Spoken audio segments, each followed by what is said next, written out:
the July. All right. Good evening, everyone. We've reached the hour of 7 p.m. This is the Yolo County Transportation Authority meeting meeting for July. It is Monday, the 11th of July, and we are ready to proceed with our meeting. Let the record show that all members are present at the moment. Has Don Saylor joined the call at this point? Not yet. He is asked to be promoted. He's calling in from his car. He is our chair, for those who don't know, and he's asked me as vice chair to chair the meeting until he's either takes over or advises me what his wishes are. Can you display the agenda at this point, please, Mimi? Yes. While Mimi's doing that, I'll mention that this meeting is being conducted according to the law of the state of California, which allows us to meet remotely as part of the pandemic after effects. And that's what we are doing this evening. So we are all in various locations, but we welcome public comment from anyone. You can do so. If you look at the agenda, you'll see the ways you can communicate with us. You can call in, you can email, and we will be more than happy to include your comments as part of our meeting this evening. So let's see, we've got the quorum. Do you want to go and take roll call? Would you like for me to take roll call? Why don't you do that so everyone is aware of the members who are present? Okay. Yolo County, I know Chair Saylor is trying to call in. City of Davis. I am here. City of West Sacramento. Here. City of Winters. Here. City of Woodland. Here. UC Davis is absent. Matt, he did show up on the participant list. Perhaps he's muted. Matt Dulcich. Matt is present. Thank you. And Caltrans? All right. Thank you so much. Thank you. And say again. Yes, we do have quorum. All right. So item 2 of the agenda are comments from the public regarding matters not otherwise separately agendized for discussion this evening. Is there any public comment for us to consider tonight, Madam Clerk? We do have one public comment. It's not related to an item on the agenda. Not related to an item on the agenda. All right, we'll go ahead. Well, Pardon me, Mr. Chair. I do see that Director Saylor is in the waiting room. So perhaps we can promote him as well. he is on the call. He's already advised me of that, but because he's driving, he'd prefer to be a participant at this point. Okay. Okay. All right. So returning to the agenda, we have public comment, and the clerk tells us there's one member of the public wishing to speak. Let's hear from them at this time, please. Okay. Go ahead, Mr. Alan Hirsch. Welcome, Alan. You have 3 minutes.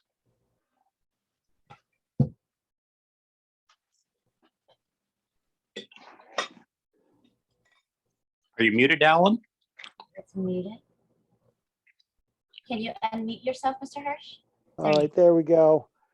There we go. Alan Hirsch here. Thank you so much for letting me be seen. My comment is about the climate action and adaptation plan that is being conducted in Davis, and I believe the county and others. Yolo Bus has a very, very important role in the climate action and adaptation plan, because we know that tremendous amounts of our carbon footprint, between 1/3 and in Davis 2/3 of our carbon footprint comes from driving. And then we need people shift to active modes, which of course means bicycling and walking, but the real GHG from driving comes from cars from out of town, into Davis and out of town, into Yolo County, and that means Yolo Bus, 42 bus particularly. So the ridership of the 42 bus is strategic for us meeting the CAP plan.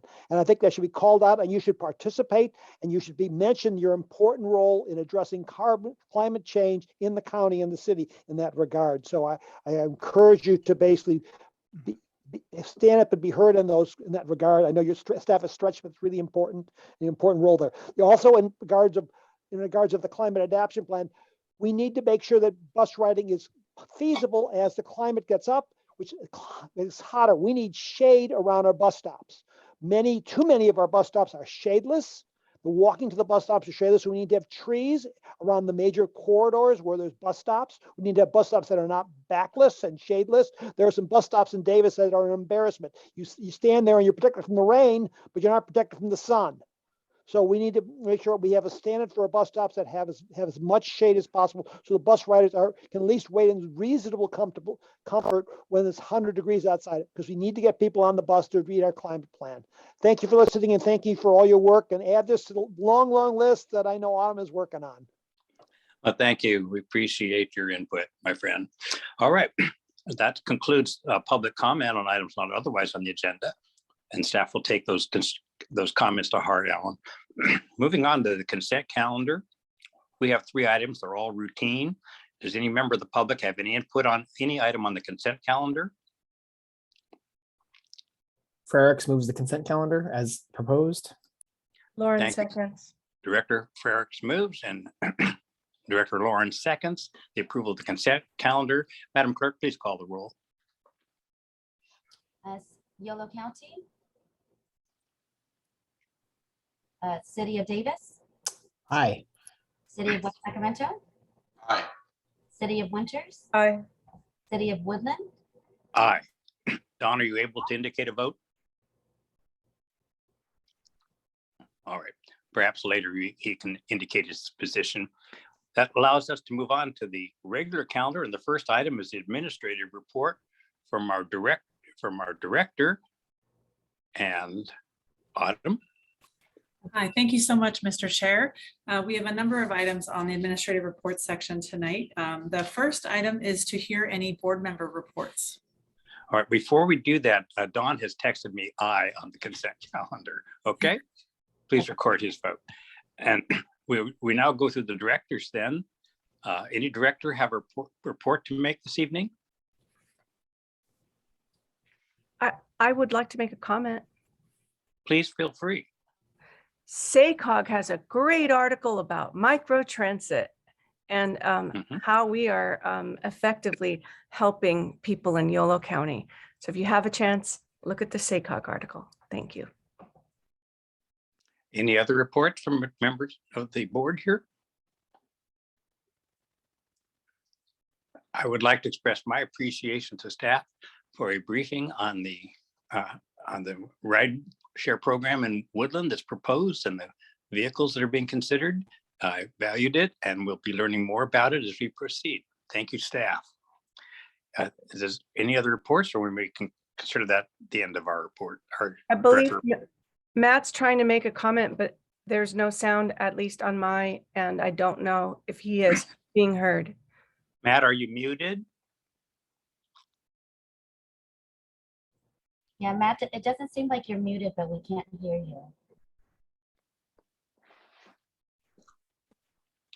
you. Matt, if you'd kindly either text Mimi or myself, we'll read your comment if you don't mind, unless there's any other solution anyone else can think of.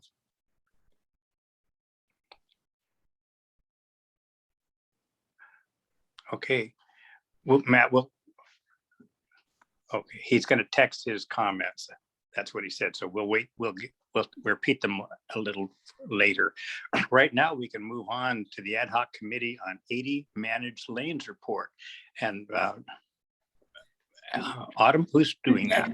Mr. Chair, we do have since we have an update on the 80 managed lanes project as an agenda item, I would suggest or recommend that we Defer for this until that item. And I was also just going to offer a suggestion to Director Dulcich that perhaps he could call into the meeting on a phone, and that way we might be able to hear him while we're able to see him separately through his computer screen. Thank you so much. All right, well, we will defer discussion of the 80 managed lanes report till further in the agenda and move on to the TransDev report.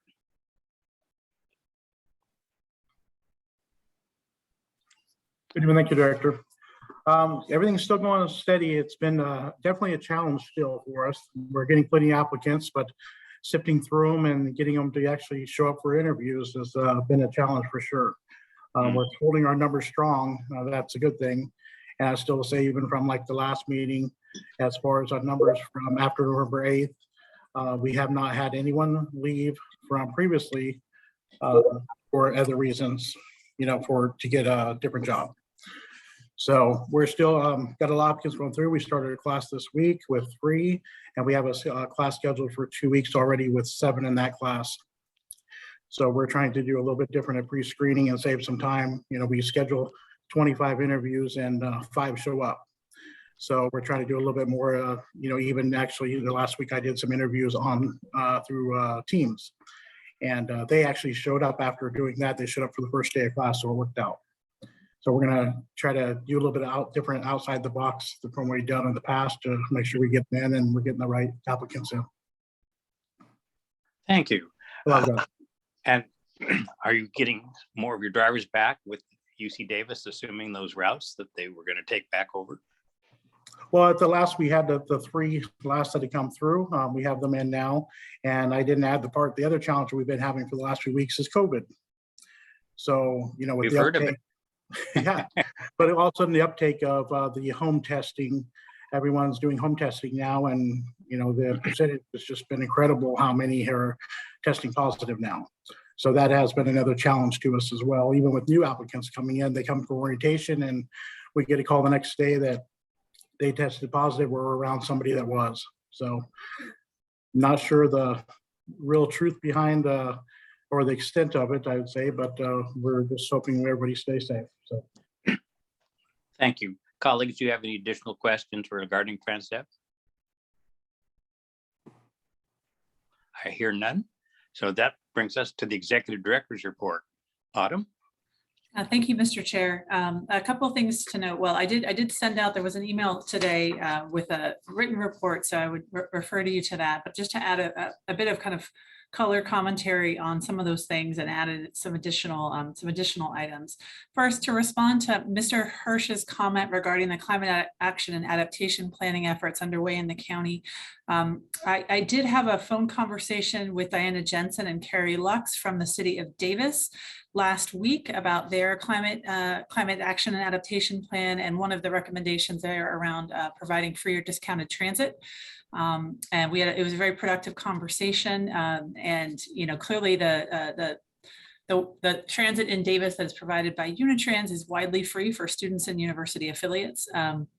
However, and that's something that YCTD honors as well for those who have student passes. We have an arrangement with the university where we honor that. But I think that the city of Davis is looking more expansively at ways to get more people riding transit, and not just in the city of Davis, but recognizing a lot of people need to travel to or from Davis. So it was a really productive conversation.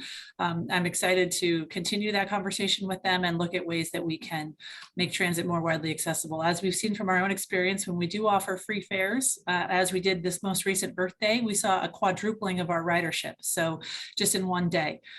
So we know that free fares and discounted fares do make an impact on people's choices. And so we're excited about continuing those conversations with the city of Davis and hopefully other jurisdictions in the county as well. To kind of follow up on Michael's comment regarding the drivers, and your question, Mr. Stoller, regarding the drivers that we now have, now that we've discontinued the Unitrans assistance, we are looking at options for expanding the Route 42 in the fall, starting at the beginning of fall quarter, because we know that's a really important time for people, where people are making the decisions for how they're going to travel, not just at the university, but for people that have school-age children and are figuring out, how do I get my kids to school and then get to work? So we're working with Transdev to figure out, it's obviously a moving target from day to day and week to week with regard to the driver situation, but looking to bring back as much of the 30-minute headways on the Route 42 that were previously planned for implementation last fall. We're really hoping to bring back, to do as much of that as possible this September. We had originally hoped to have a recommendation we could bring to you tonight, but we're just not there yet. So we'll be working through that over the next few weeks and look forward to providing a more specific update and some concrete next steps on that very soon. I also wanted to just on the Yolo Active Transportation Corridors project, just a quick update on that. At the last board meeting, you did approve an RFQ to go out to hire consulting services for that project. We did release that RFQ and we had a pre-bid conference, 7 to 8 firms attended, which was great to see that kind of response. And so we're hoping that we'll see some high quality bids coming through very soon on that. And then lastly, I just want to note the long range calendar here as part of the administrative report is in your packet. I just wanted to note a couple of new items that I added for the October to December timeframe that are focused on kind of taking a fresh look at our vision, values, and goals. And I should say not a fresh look, but looking at them to determine whether there's any additions or changes that are warranted.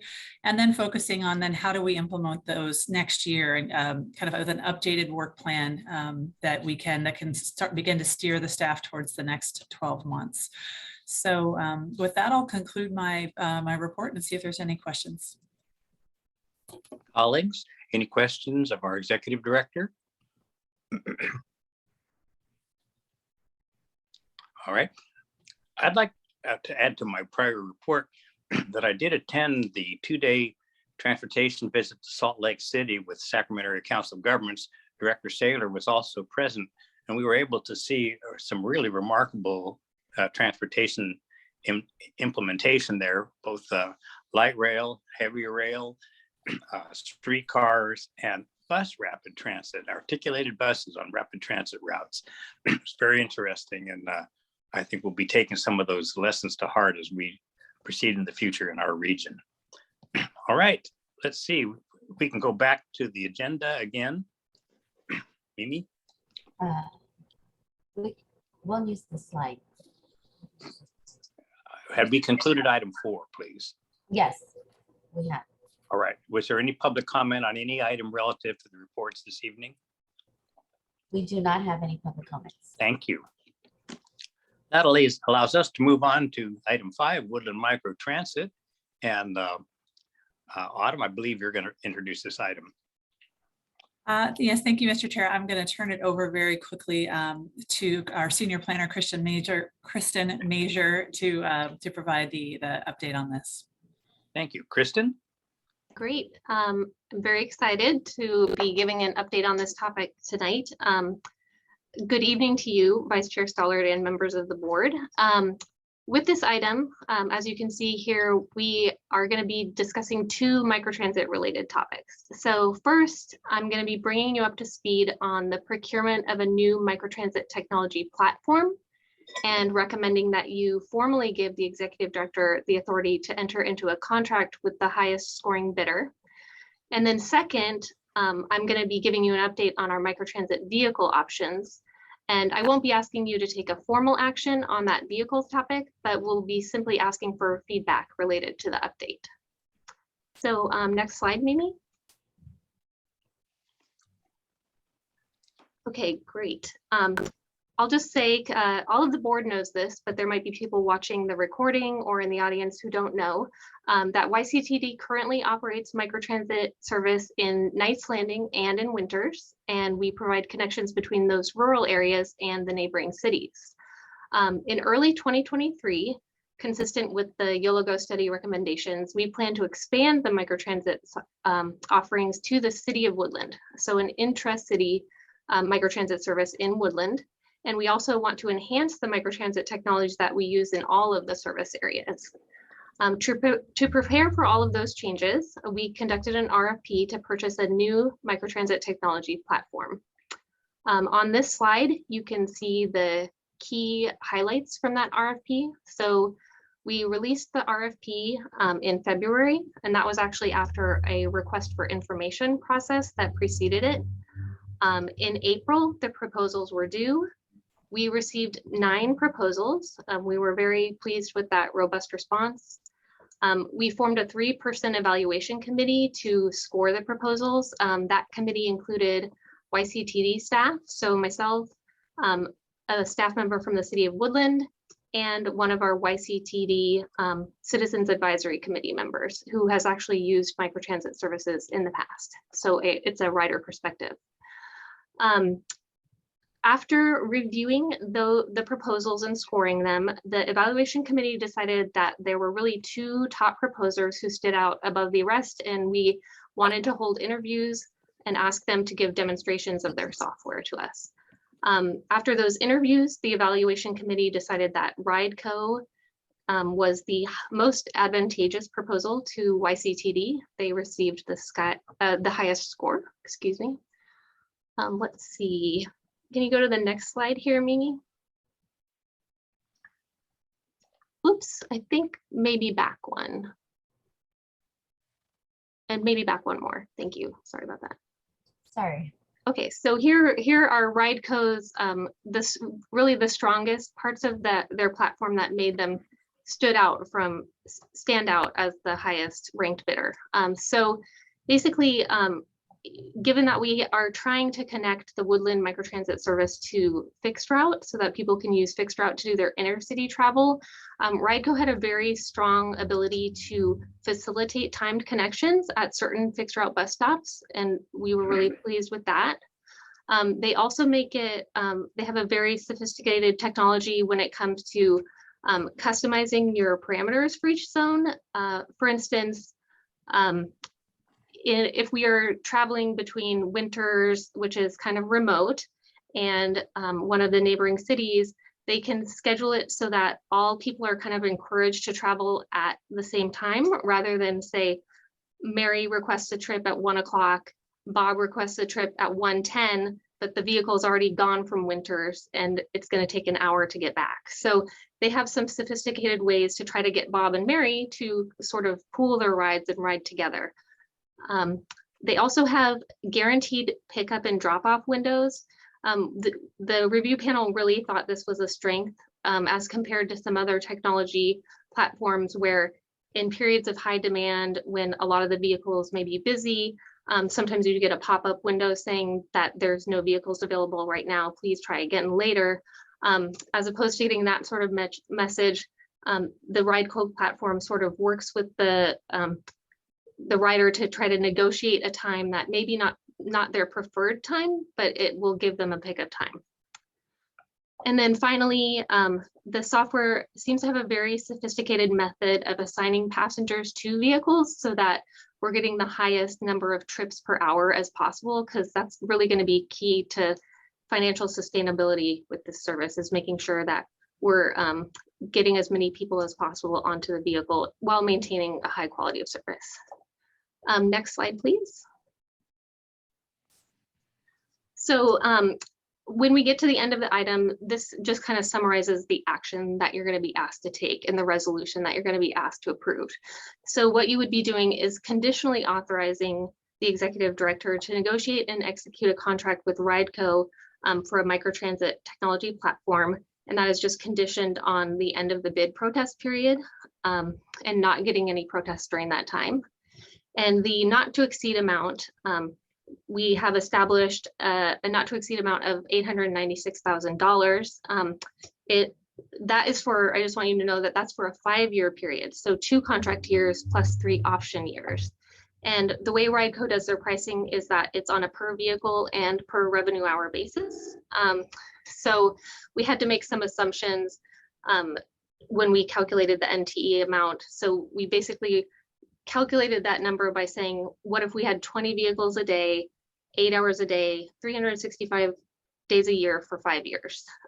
Some of those assumptions may be high, some may be low, but we're hoping on average, it will get us to a good NTE amount. And of course, YCTD would only pay for the actual service provided. So that it covers the technology platform portion of the item. And now I'll just go to the next slide to talk about vehicles. Before you do, Yeah. I might mention I had occasion to be in Vancouver, British Columbia last month. And I was able to get on their transit just by putting my credit card next to the sensor and got on the train. And then I did the same to get out of the station at the end, and it computes a fee. Are we, when you use Uber or Lyft, they already have your credit card on file and you get charged for the ride. Are we able to consider that as a possibility as part of this service? Yeah, this platform will have that ability. You can choose to enter your own credit card or debit card information as your prepayment.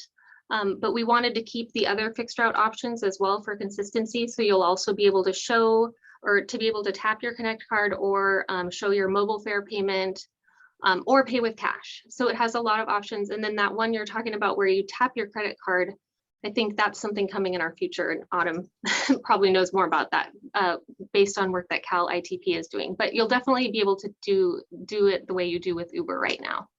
I think it'd be so helpful if we got away from having some kind of transfer type card into a general credit card environment. That's the way the world is working. We buy our coffee by tapping our credit card. You know what I mean? Yeah.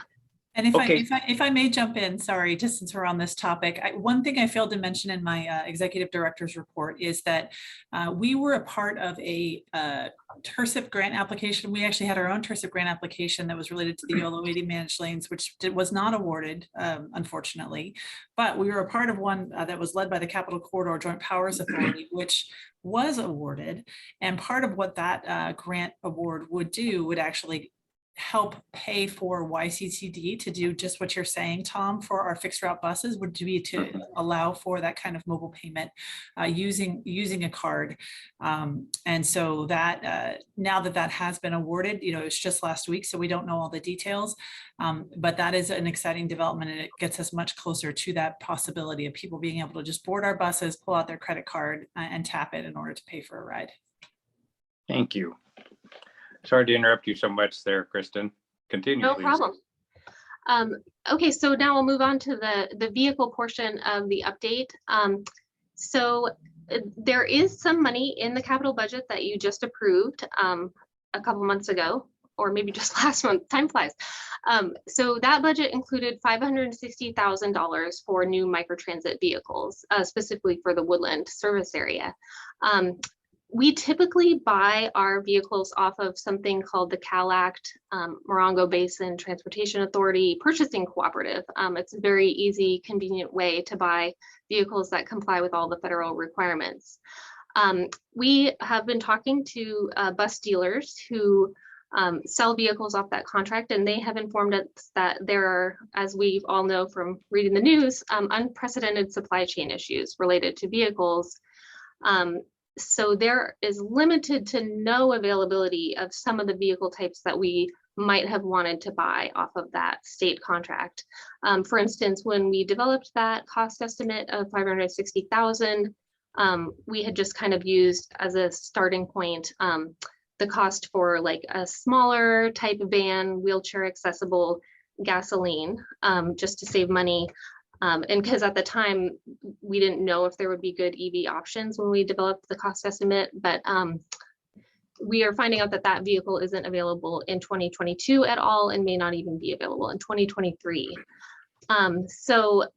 Unfortunately, or fortunately, all the vehicles on this CalAct purchasing cooperative are wheelchair accessible vehicles. So in addition to it being a very difficult time to purchase any sort of vehicle, we are a little bit afraid that it may be even more difficult to find wheelchair accessible vehicles to purchase in a timely manner, especially if we're trying to still aim for a January 2023 launch. So this could be an opportune time to try working with a mixed fleet. It's very common in demand response industry to not have all one vehicle type, and to even have some vehicles that are not wheelchair accessible. The main thing that you want to keep an eye on to make sure the service is equitable from an ADA standpoint is just making sure that both the people who need a wheelchair accessible vehicle or a lift are getting the same response times and travel times as people who don't need that type of vehicle. So you want to make sure they're being treated fairly and getting the same level and quality of service. But all of our ADA paratransit trips that we offer right now, only 26% of those trips require a lift equipped vehicle. And that is of course for our service that's targeted at people with disabilities. So it's likely that we could repurpose some of our existing wheelchair accessible vehicles to be part of the microtransit fleet, and then purchase primarily non-wheelchair accessible vehicles and be able to give everyone comparable response times. Another consideration is the fuel type and electric vehicle considerations. So we're trying to figure out if we should purchase electric, gasoline, or a hybrid. Of course, electric would help us comply with state mandates for zero emission fleets and would just be better for the environment, but they are more expensive, and we definitely have to purchase a larger fleet to account for the downtime when the vehicles need to be charging. Ironically, we did hear from bus dealers, though, that fully electric wheelchair accessible vehicles are possibly more readily available than the gasoline wheelchair accessible vehicles. So again, we don't have a specific recommendation for an exact mix of vehicle types that we want to purchase at this time. Our preliminary recommendation is just to explore our options to use that $560,000 that's in the budget to purchase anywhere between 4 and 8 wheelchair accessible vans or minivans and 1 to 2 wheelchair accessible vehicles. So again, if we ended up purchasing a lot of electric vehicles, we may need to assess what that cost would be and let you know if it goes above the $560,000 threshold. Again, no action on this one. We do have to explore, though, with our funders such as FTA, because this is new to us. Even though other people do it, we've never bought transit vehicles that are not wheelchair accessible. So we need to explore with our grant funders whether they will allow us to use grant funds to do that. All of that concludes my 2-part presentation, and I'm happy to take questions if you have any. Thank you, Kristen. I know this represents a prodigious amount of work over many months, and it's nice to be at this point, even if we haven't resolved all our issues. At least we're making good progress. Colleagues, do you have any questions of Kristen tonight?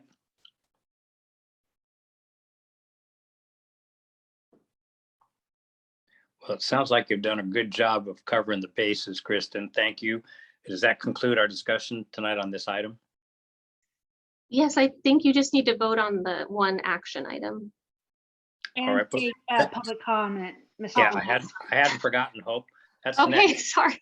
Any member of the public want to weigh in on this issue before we vote on the item that we have before us? We do have one public comment from Mr. Hirsch. Mr. Hirsch, please proceed. You got I think it's 2 minutes we allow here. Are you muted, Alan? Here I am. It takes a while to process it. I just want to know, we discussed this proposal at the Yolo mobility meeting, and we are fully in support of the innovative thing that Kristen has put forward. So please give this unanimous vote it deserves. Thank you very much, Alan. Can we put the screen up with the action item that you're requesting tonight? Mr. Chair, I just want to note, I believe we also have Andy Ferrillo, our Citizens Advisory Committee member, who also served on the panel, the review panel, has got his hand up to speak. Well, thank you for advising me. I appreciate it because I can't see very much. I'm actually doing this on an iPhone. Mr. Ferrillo, please proceed, and thank you for your service as well as your colleagues on the Citizens Advisory Committee. One moment, please. Okay, when you're ready, Mr. Ferrillo, go ahead. Can you hear me? Yes.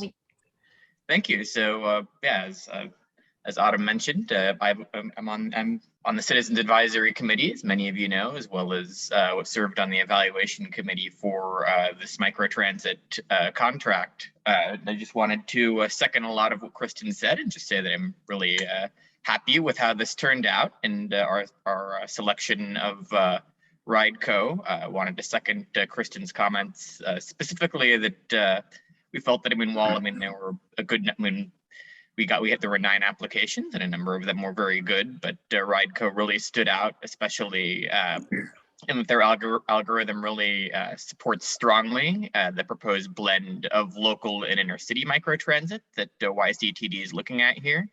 And that'll be really convenient. I mean, I've experienced with the winner's service like that frustrating experience where where the vehicle leaves and then I'm looking for a ride, but then like the vehicle was already on its way to Davis and had to go drop other people off and then come back and pick me up. but I think this platform is going to be really helpful in providing both efficient and convenient service and helping avoid those types of situations. And further, I wanted to second what Kristen said about really that this platform particularly strongly integrates with fixed route transit, and that really will help further the multimodal vision that YCTD has and provide a really convenient service to riders. So wanted to thank you all for having me serve on this on the committee, and really am excited to see this move forward. Thank you. We're grateful for your assistance. Thank you again. Was there any additional public comment, Amy, or is that it? No more further public comments, but we do have. All right, Kristen, would you restate the action for which we're seeking a motion? Whoops, and I didn't, do you want me to do that now before the people with their hands up comment, or? I didn't know there were more hands up. Yes, I'm sorry, Chair Stallard. Directors Ledesma, Frericks, and Loren all had their hands raised. I do apologize, colleagues. We'll start with Director Frericks. Thanks, Mr. Chair. Appreciate that. Just, Kristen, thank you so much for the good staff work on this and for all those that participated in the evaluation of the proposals. I just mostly was curious in Director Stallard's thoughts on this item. I mean, this is something that is going to primarily be of benefit to Woodland, and I think that's a good thing. But so, I know some of the other jurisdictions in the county have had experience with microtransit, obviously, and so just curious about Director Stallard's thoughts as to the proposal and sort of, what Woodland is most interested in. So thank you. Thank you for asking, Lucas. I couldn't be more excited.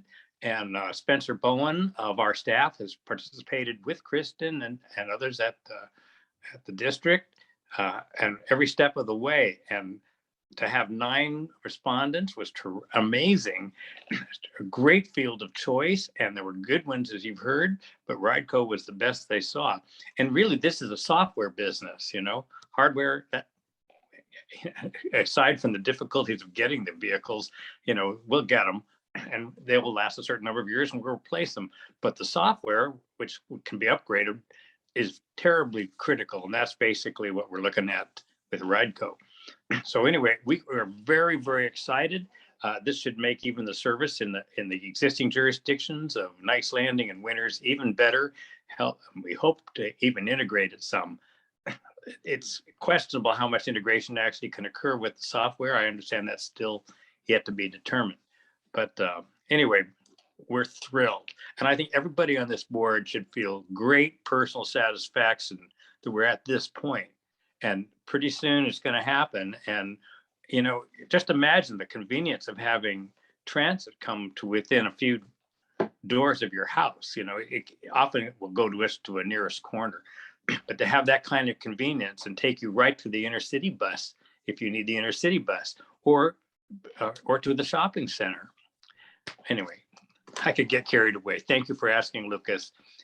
Now, another director, please jump in because I can't see. I don't have a picture of all of you with your hands up.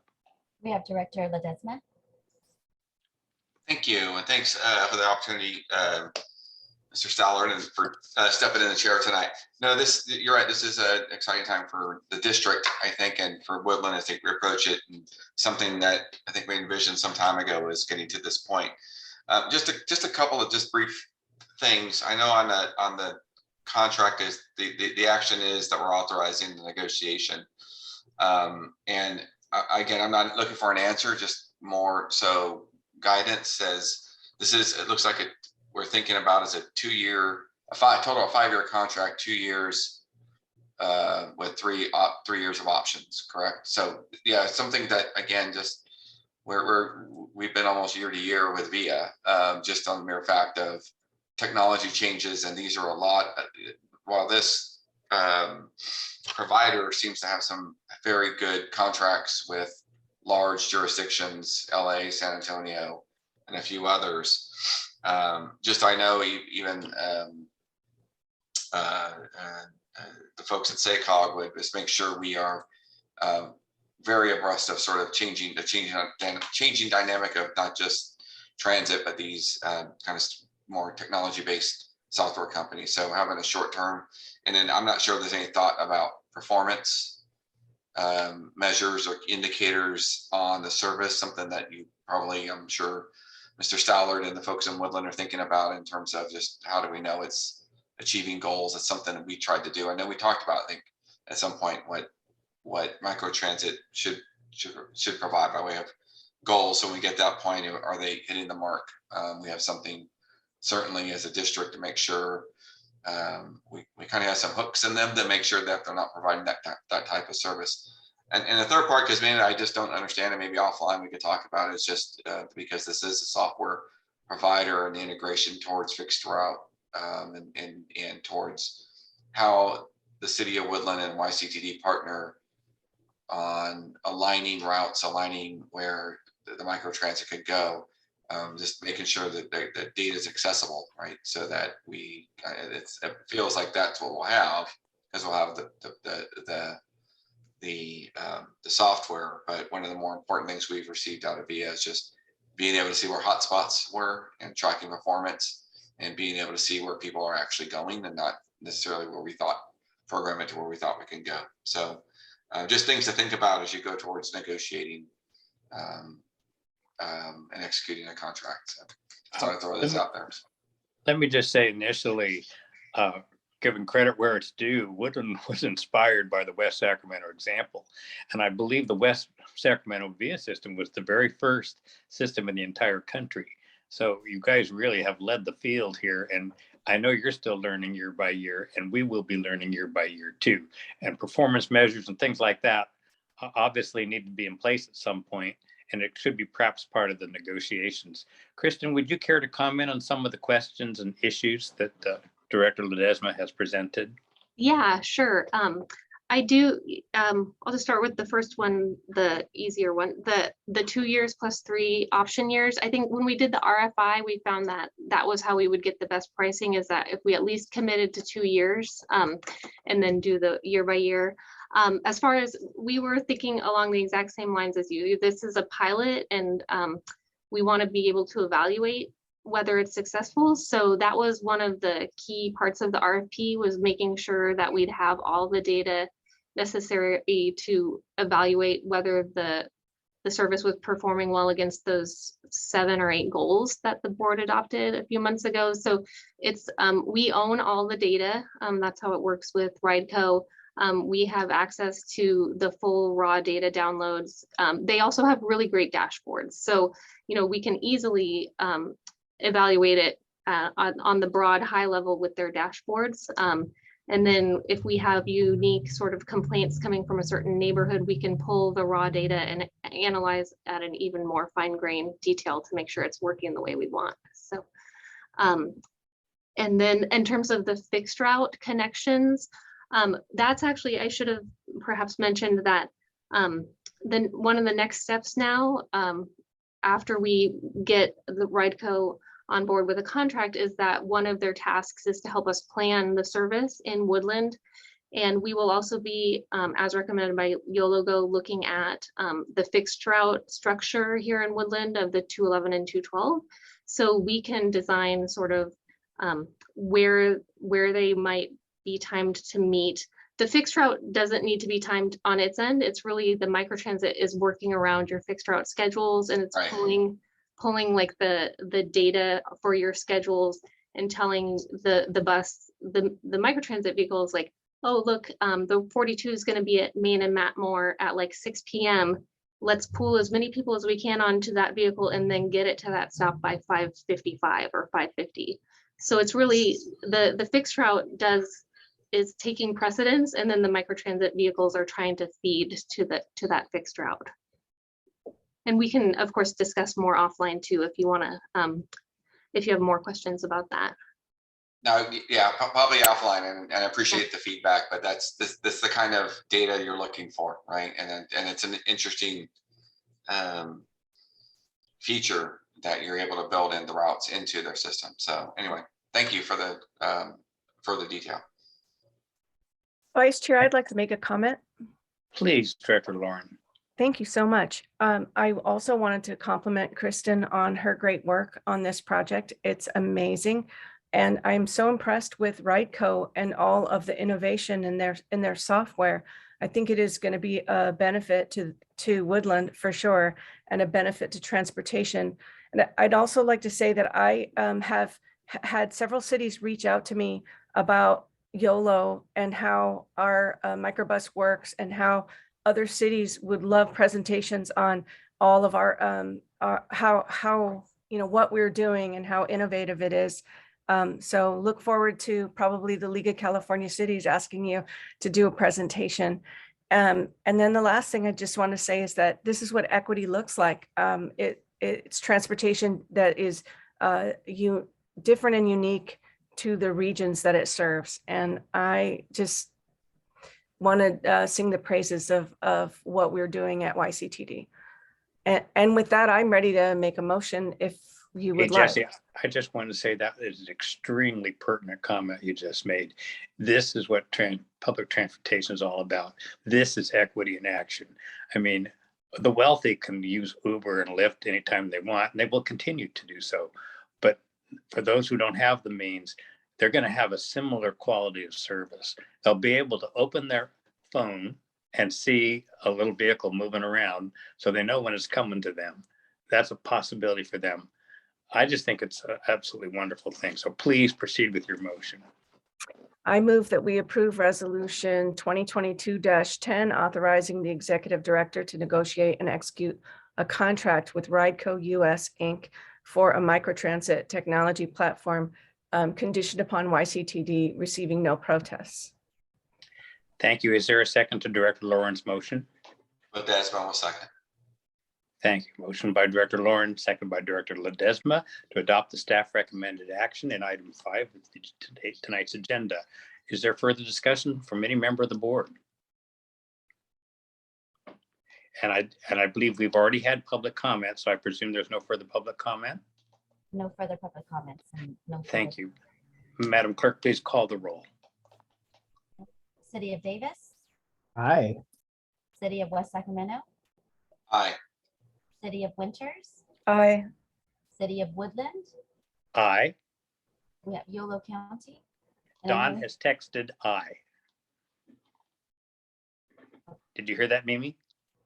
Yes. Don has texted aye.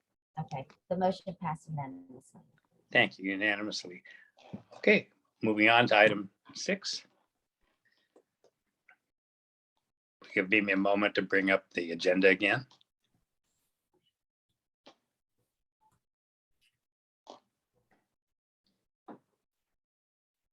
Okay, here we are. Item 6 is the Yolo 80 Managed Lanes project.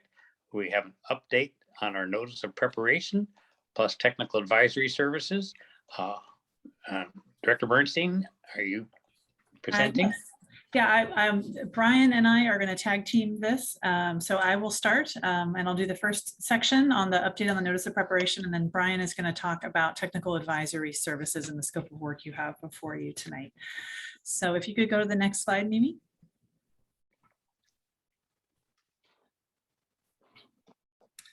So just to kind of remind everybody where we are, Caltrans is the lead agency for this project for environmental review under CEQA and NEPA. The first step of that process is the notice of preparation for the environmental document. That notice of preparation, or NOP, was released last August.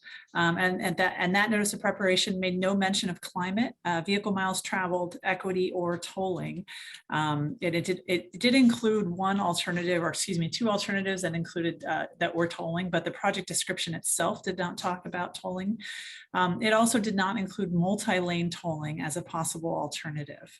Now, YCTD's adopted goals, as well as the SACOG Metropolitan Transportation Plan, SCS, and state policy mandates and objectives on climate and VMT, all identify tolling plus transit investments as a key strategy for meeting climate goals when it comes to highway projects. And the next slide is just a refresher of the goals that the YCTD board adopted for this project excuse me, sorry about that, that the board adopted back in December. And I won't go through them all in here in great detail. I just wanted to remind the board what they are. Next slide. So, in response to the kind of the concerns about the notice of preparation, YCTD did compose a letter that we sent to Caltrans on May 4th of 2022, not 2023. We're a year ahead of ourselves. We received a response from Caltrans on June 3rd. In their letter, Caltrans did commit to modifying the notice of preparation to, quote, reflect comments from YCTD regarding the use of tolling language. We are now coordinating with Caltrans on next steps to revise the notice of preparation. And we're hoping that we can have a revised draft notice of preparation that then can be issued to the public sometime by the end of this month. That is the goal.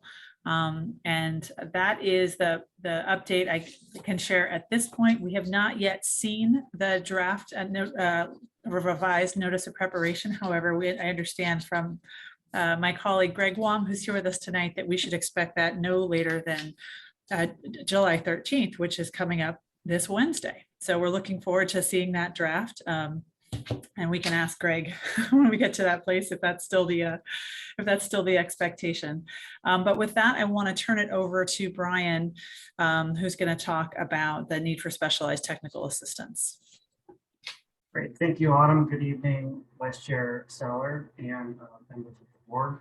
Appreciate the opportunity to share this component of the staff report with you. So the second piece here that we're looking at is procuring some consulting services to assist us with what we expect we'll need as we move forward. So the board had given direction prior for staff to identify a pathway towards tolling. There are typically sort of two sequential studies or documents that need to be prepared to do that. The first is called the traffic and revenue studies, kind of a preliminary analysis to assess the feasibility of tolling on any given facility. And then you have what's called a concept of operations, which is a little bit more detailed, kind of like a design concepts or some like almost quasi preliminary engineering. It goes into more detail about what specific how the system would be configured in a little bit more detail. And the whole field of sort of highway planning analysis is quite specialized in its expertise that we don't have at the staff level. And so we've recognized that we'd like to have some experts, alongside of us to help us navigate this process with Caltrans, making sure that we're making well-informed decisions and recommendations to our board of directors. And so that's what we'd like to do. Their scope of work primarily consists of two things. One would be to conduct an independent peer review of the existing traffic and revenue study that's been produced by Caltrans. We, of course, have it in our hands and we've reviewed it internally, but we'd like to get a set of expert eyes looking at it.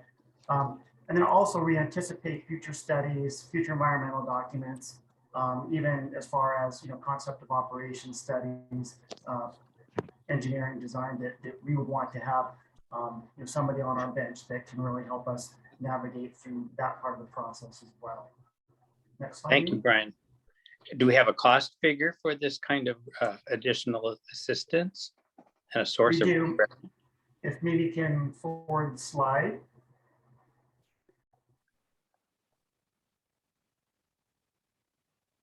There it is.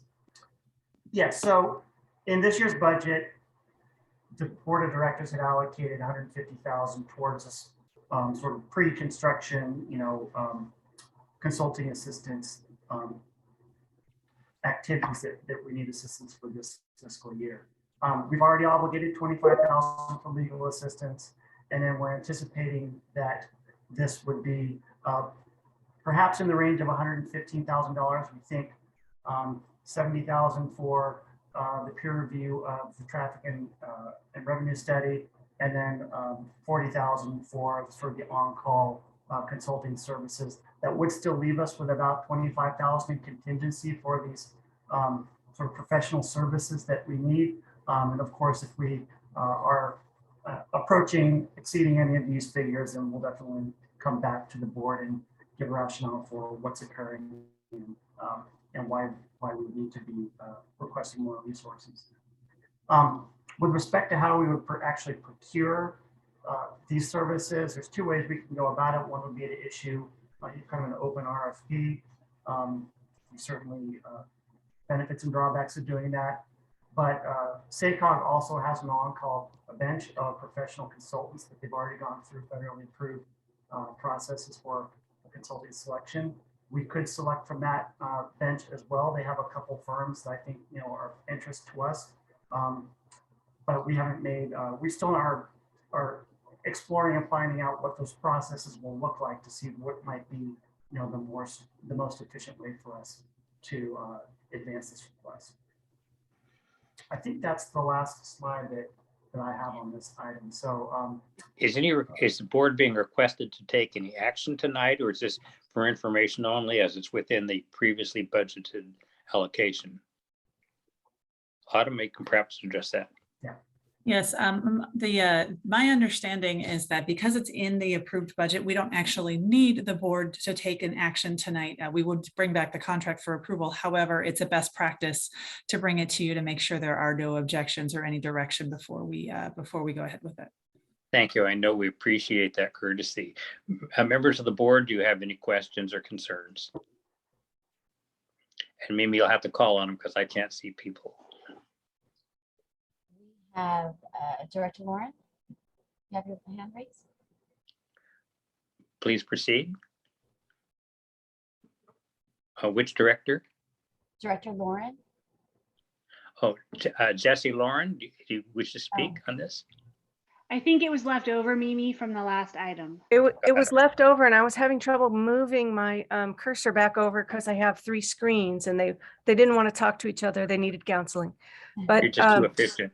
But I'll wait for other comments, and then I will most likely make one. Any other comments? I think you're the only one wishing to comment. We do have one public comment when we get. Oh, one public comment? Well, we'll definitely go to public comment. Is it Mr. Hirsch? Mr. Hirsch, and 1 moment. Unmute yourself, Alan. Thank you very much. This is exactly the innovative approach to the difficult problem of widening the causeway that we need in this community. We know that anything that increases traffic and driving and encourages it moves us in the wrong direction.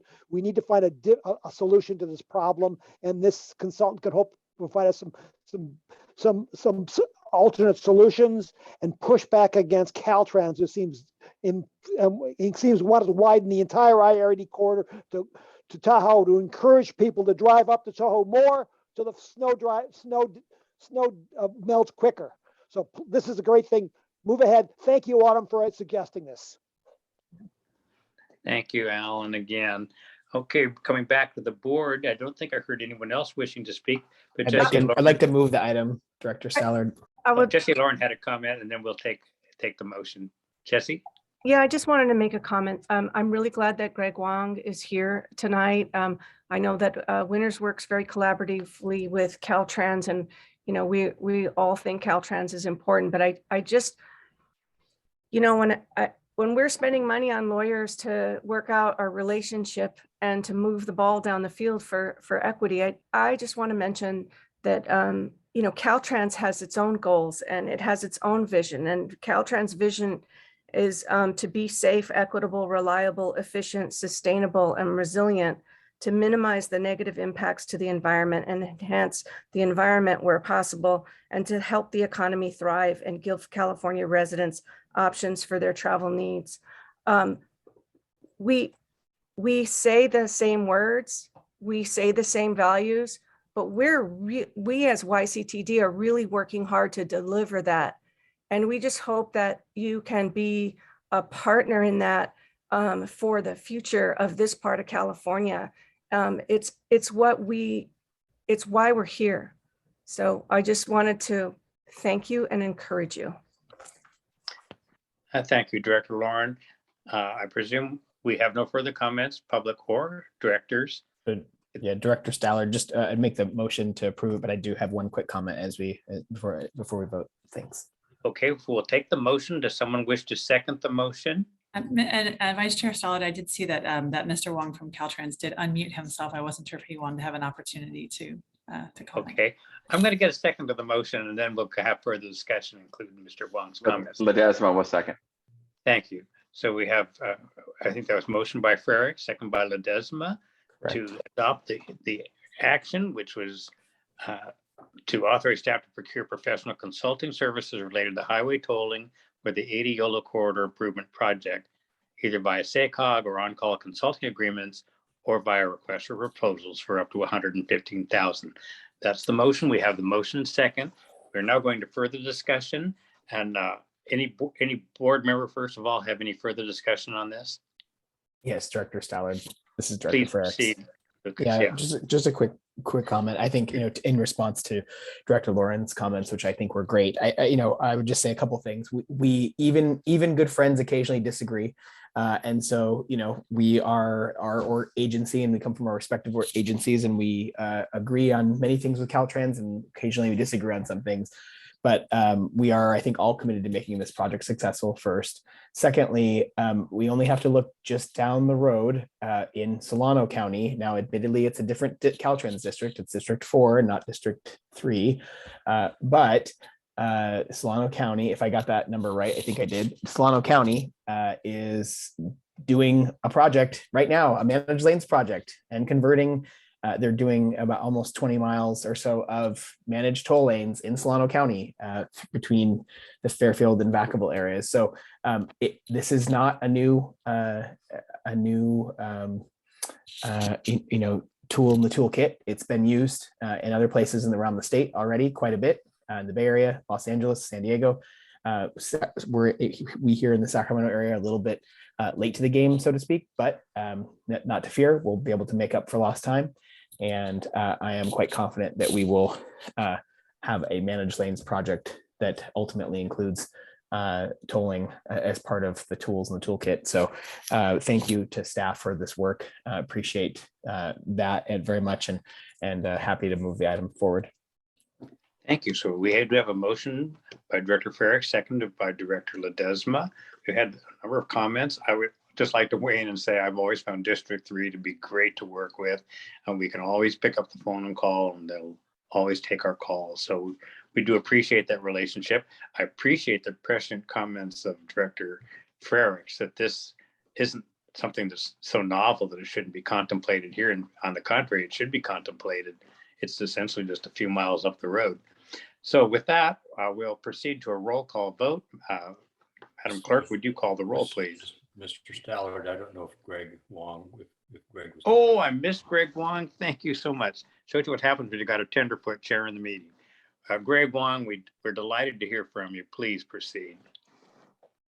Thank you, Vice Chair Stallard and directors. Yeah, I unmuted quickly so I can thank Director Lauren for her comments. So I'll thank Director Lauren, Director Frericks, and Director Stallard for your comments. So that's just, I was a little late to the button, I guess, but I enjoyed the partnership with Autumn that we have, and I'm looking forward to the next couple of weeks to get this to the finish line. Please do us the favor of telling Mr. Benepal how grateful we are for the positive relationships we enjoy with District 3, okay? Thank you. All right, so thank you, Don. Madam Clerk, please call the roll. Yolo County, Aye. City of Davis, Aye. City of West Sacramento, Aye. City of Winters, Aye. and City of Woodland. Aye. Director Saylor, as chair, would you like to take over the meeting at this time? Oh, Tom, I'm happy to do that, but I think my only real thing is I want to register votes on the consent item, and the other items I voted aye, and I wonder if I can be allowed to add my vote to those tallies. Hope, is that okay? Yes, Supervisor Saylor, as to the consent agenda, what would be your vote? Aye.